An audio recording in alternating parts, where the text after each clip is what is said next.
wanted to offer you the opportunity to say anything else you might have to say in terms of, how Appalshop has affected your thinking in your life. I just wanted to invite you to reflect on its significance.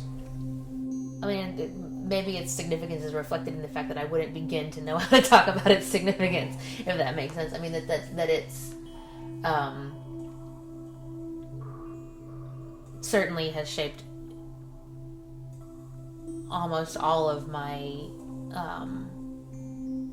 my thinking about how to communicate about the things of the region, specifically of the region that I care about. I mean, it's sort of been the steady drumbeat of dialogue and thinking about Appalachia as a place, as a concept, as a identity. Appalshop has been almost the sort of ground on which that dialogue has been built my whole life.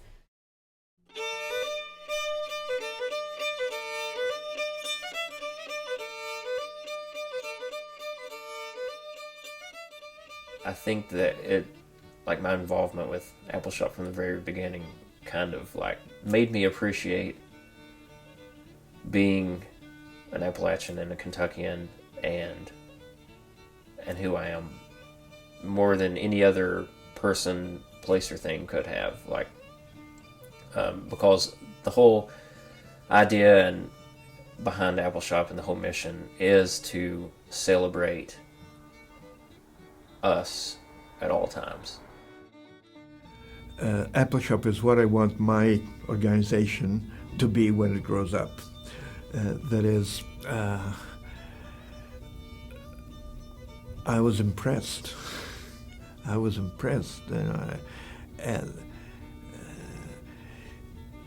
the professionalism. These were all young people,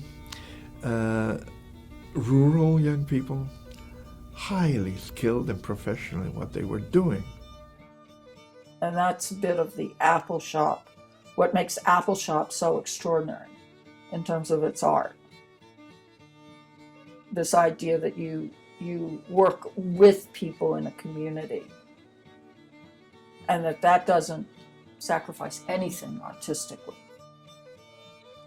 I feel like my radio show is an artistic and political statement each and every week. And I intend it to be, and I try for it to be. And it's one of those odd things that it's a piece of art, as far as I'm concerned, but it just goes up and then it's gone.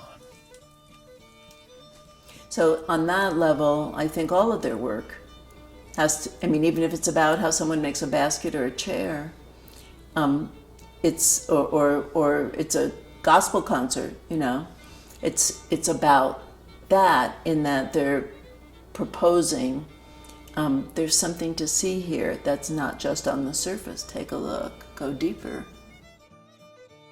It's painted a better picture, a better stereotype, but it has also allowed people to tell their own story. Like, who are you really? And so it has produced a sort of an independence on the part of people. Since they tell their own story, they can change their own story. It was transitioning constantly, and it still is transitioning, I think.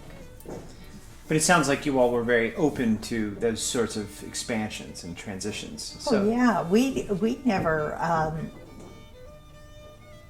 I never thought that there was one thing that was going to happen at Appalshop. I think it was just introducing people to a possibility, and then if you do that, you have to let them do it. They have to take on the subjects that they want to take on, which to some of them was about their families, about jobs, about opportunities here. And it provided then a context for, I can come back and make film here. I can. Well, they thought they could figure out a way to do it. that was the big difference, rather than, you know, like, oh, I'd love to make a movie, but I can't do it, you know. They felt like, well, maybe there's a way we could figure out how to do this. How can we make this viable?